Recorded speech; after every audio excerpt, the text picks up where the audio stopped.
Sanata Ali Indume, mai wakiltar Borno ta Kudu, ya ce ya san 'yan Najeriya da dama suna cikin fushi sakamakon tsadar rayuwa da ƙalubalen tattalin arziki da ake fuskanta a Najeriya. Sai dai duk da haka ya bayyana cewa har yanzu akwai damar gyara abubuwa idan gwamnatin Shugaba Bola Tinubu ta ɗauki matakan da za su rage wa jama'a raɗaɗi kafin zaɓen 2027. Indume ya kuma yi gargaɗin cewa zaɓen 2027 ba zai kasance mai sauƙi ba ga Shugaba Bola Ahmed Tinubu, yana mai cewa jam'iyyar APC da gwamnatin Tinubu kada su yi kuskuren rena 'yan adawa.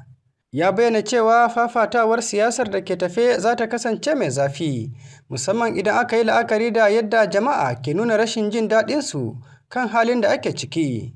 A ɓangaren tsaro kuwa, Sanata Ali Indume ya jawo hankalin jama'a bayan da ya kira ga gwamnatin Amurka da ta kafa sansanonin soji a yankin Dutsen Mandara da ke Goza a jihar Borno. A cewarsa yankin na da muhimmanci wajen sa ido kan ayyukan mayakan Boko Haram da kuma hana hanyoyin da suke amfani da su wajen samun tallafi da kayan aiki.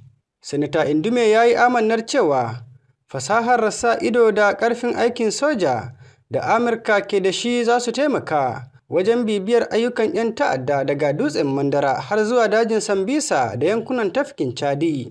Ya ƙara da cewa idan aka katse hanyoyin zirga-zirga da samar da kayan aiki ga mayakan, za a samu raguwar hare-haren ta'addanci a arewa maso gabas.